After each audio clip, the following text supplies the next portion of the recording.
This is Dabu7, and for those out there that like to see these sky events, we do have one coming up this week. This would be a blood moon total lunar eclipse that's going to take place on the 13th. Now, they're saying that most of North America and the Western Hemisphere are going to be able to witness this, but depending on where you're at, the evening of March 13th into the morning hours of the 14th is the best window, depending on your time zone, to catch this event. In years past, we've witnessed tetrads, and we had witnessed a big gap, a 7-year gap, with 2 eclipses that took place over North America. The path of those formed a big X right over the New Madrid Fault region. And we have a new series now, with this one being the one for this year. It's not going to happen again until about this time next year. And for those that wonder why it's red, it's similar to sunset. When you have all the light going around the earth, when it's blocking this out, it gives off this orange or red hue, just like you see at sunset, so to speak. And this red tint leads people to refer to this as the blood moon. So some see this as an ominous harbinger or sign, others just a cool event to see in the night sky. Nonetheless, this is going to be going down, and when it does go down, if you guys catch any good images, let me know. Dabu7@yahoo.com. Tag me over on X, and I'll make sure to share them on the live stream. Going live Monday, Wednesday, and Friday, 9 p.m. Eastern. Hope to see you guys there. Much love and eyes to the skies. Shalom. I started investing when I was... First thing and foremost, I want to give all praises and glory and honor that's due to Yahweh, Ba'ashem, Yahweh Shai, Ba'ashem Kakodash. Double honors to the apostles and elders of Great Millstone and rule well. Blessings and salutations to the hopeful elect. New in the gospel, bride, lifting up the standard of Yahweh, Ba'ashem, Yahweh Shai, wherever it may be. This is another lesson through the Spirit. As we see that we have a blood moon coming up on the Passover, which is March 13th evening, which is the 14th day of evening, which is the second week of the month, which will be a full moon. I believe here in the Kansas City area, I think the Umbra begins like around 1:26 a.m., which is roughly Friday morning according to Esau's time. And of course, it looked like we'd get a good visage of it because it starts to clear up around 3 a.m. But that can change, you know, because we understand how Esau, Edom try to block out certain events that's dealing with prophecy. Okay, I know the last couple of blood moons we had, it was pretty much it was barely noticeable because of the chemtrails and the chemtrailing. And on Friday, it's supposed to rain, I believe, later that evening. But this is the week of the Passover.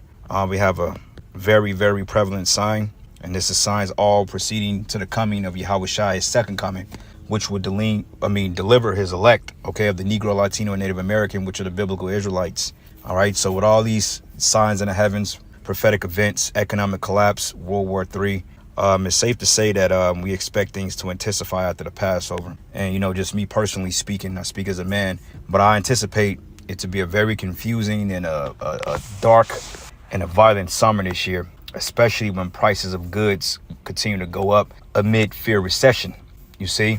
So with that being said, this ain't a time to take lightly, okay, as you got guys in Israel that's going on national fast for wicked men, which is not very circumspect because, you know, when you go into the concept of Korah, Dathan, and Abiram, and you had Moses and the men that follow Moses and the men that follow Korah, what happened? The Most High created a division, and the Jakes that follow Korah end up perishing.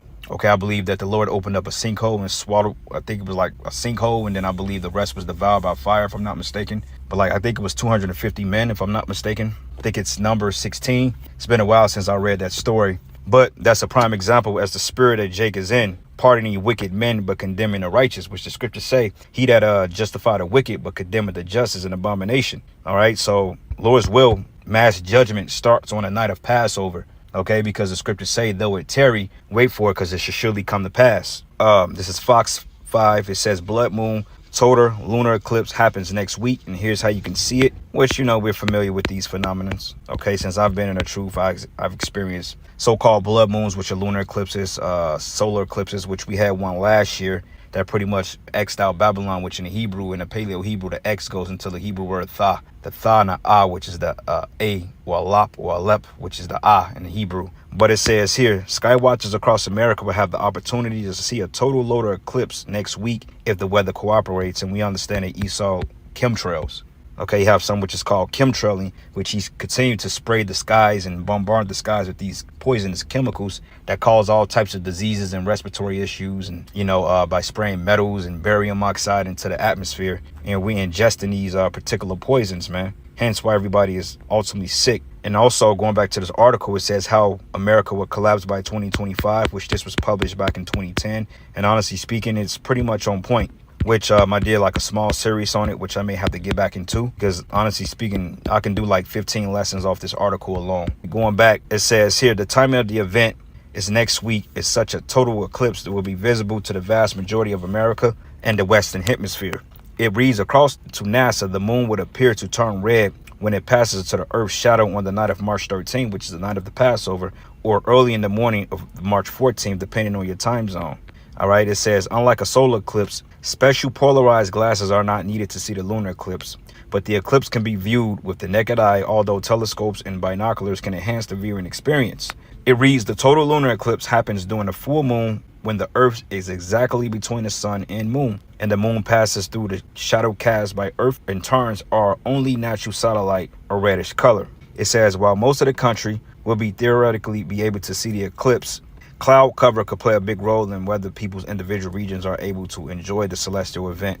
But keep checking Fox and blase, which it ain't even cloud, it's chemicals. Okay, what I found out how they determine the forecast is through what they spray. Because honestly speaking, can nobody really predict the weather to the T only but Yahweh Bashim Shai. Even back in the 1800s, you had what they call the Farmer's Almanac, which, based on certain trends and animal herds and crops and so forth, and harvesting, they can dictate whether it be a cold winter or a mild winter. And sometimes they on point depending on the trend of the storms, but a lot of times they're not on point. Okay, which shows you that this current model of forecast is really dictated through how they're spraying the air, because Esau done totally bombarded the seasons, man. It says, but the moon does not emit any light of his own, which is a lie. Okay, moon does give his own light according to Sirach, 43rd chapter. It says the light we see from the moon is reflected sunlight, which is a lie, which we normally perceive as white or yellow, which is a lie. The moon gives its own light.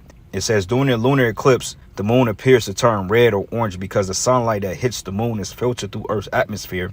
But this is similar to how the sky turns red during a sunset or when the sun drops below the horizon. But it says here, the red tint leads people to refer to the astronomical event as a blood moon, which is a prophetic event according to the scriptures.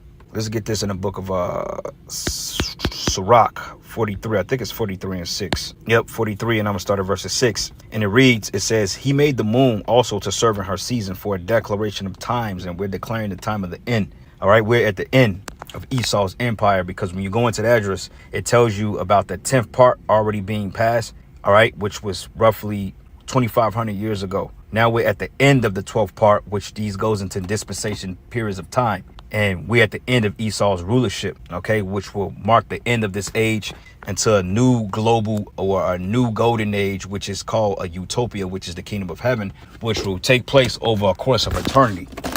All right. There's no more heathen rulership after this man totally goes down. All right. Like they say, kingdoms bottom out at the 250 years. Well, America's 250-year period is just about up. Okay, less than a year. But it says here, declaration of times and a sign of the world. It says, for the moon is a sign of feasts, okay, which Passover, you will always have a full moon on a Passover. A light that decreases in her perfection proves the moon gives its own light. It says, a month called after her name, increasing wonderfully in her changing, being an instrument of the armies above, shining in the firmament of heaven, okay, in the firmament of heaven. But it says a sign of feast, which the Passover, all right, and also declaration of times, all right.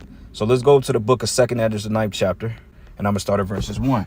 And it reads, it says, and he answered me and said, measure thou the time diligently in itself. And how we're measuring the time? By prophecy, okay, by speaking these words, by going into news articles and filtering these articles through the prophetic scriptures, man. All right, not sitting up here throwing goddamn WW Israelite matches on fucking Passover or talent shows or fashion shows, rap shows, pop the balloon. You Jakes ain't taking heed to the evil day, man. And this is why the Most High is getting ready to do away with a lot of our people, because you ain't taking heed to the evil day. All right. The Lord is tired of playing games with you niggas, man. And it says, then thou shalt understand that this is the very same time wherein the highest will begin to visit the world which he made. OK, and we're seeing it through storms. Waters are turning to red. World War III, as pretty much Iran rejected talks with America as to doing away with their nuclear program. which I would have turned them down too, because I'm like, who the hell are you to tell me I can't harness a nuclear weapon, but you can? And the reason why they don't want Iran to have nuclear weapons is because America secretly knows they're trying to invade Iran, and they don't want any type of repercussion for that. So they're trying to do away with Iran's nuclear arsenal. But wait a minute, why you ain't fucking with Russia about their nuclear weapons, or China? You know, it's like you want to pick on people that don't have the single capability of fighting your ass. But see, what you getting ready to learn is that all these nations are getting ready to come up against you. And I wouldn't give up shit, because I wouldn't worry about it, because if I know I got Russia in my corner and China, I'll be talking big shit to America, man. Come and make me get rid of my nuclear program, man. You know, and you can send as many spies as CIA in our country as whatever you want to do to try to overthrow us. At the end of the day, it's not going to happen. But it says here, therefore, when there should be seen earthquakes and uproars of people in the world, then shalt thou well understand that the Most High spake of those things from the days that were before thee, even from the beginning. For like all that is made in the world hath a beginning and an end, the end is manifest through these signs. Even so also the highest have plain beginnings and wonder and powerful works and endings and effects and signs, all right? And this is nothing more, nothing less but another sign. Okay, as you had this stupid bimbo in here talking about, oh, we'll be okay. Yeah, well, sure. You think you will. Your kingdom is falling. And that's the pride of you Edomites, man. You really believe that your kingdom is going to continue forever. But the Lord is getting ready to get rid of your ass, man. Okay, because the world is tired of you.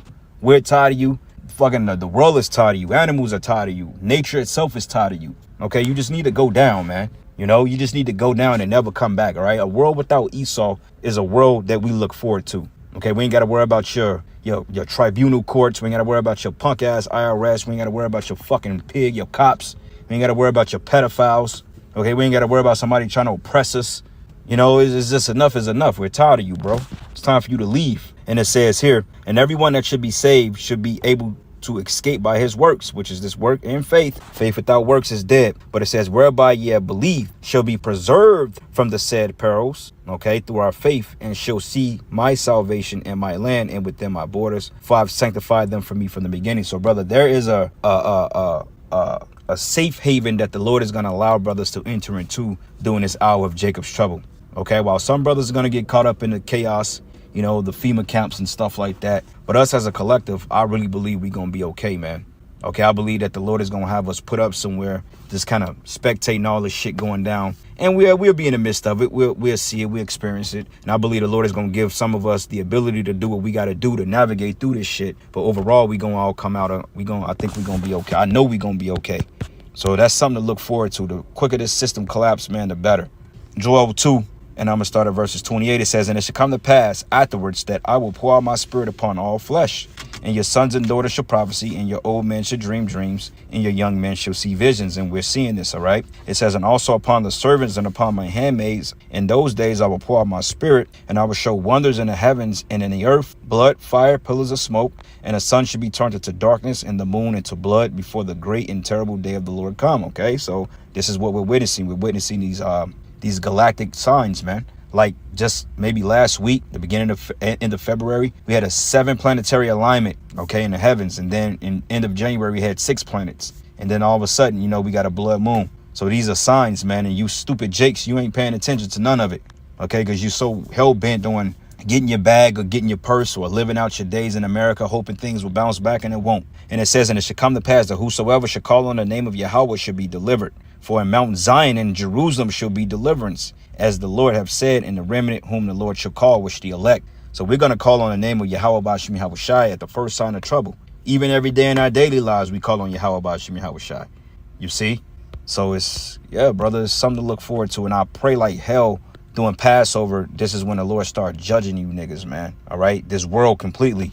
I pray after the night of Passover, man, which is a week ceremony. But I pray during the Passover week, shit happens. Because remember, going back to 2020, right after Passover, the shutdowns came, man. Or around that time. So I pray like hell, man, that all hell break loose, man. And that this shit just end. You know, because enough is enough, man. You know, it's just to the point, okay. Let's get this over with.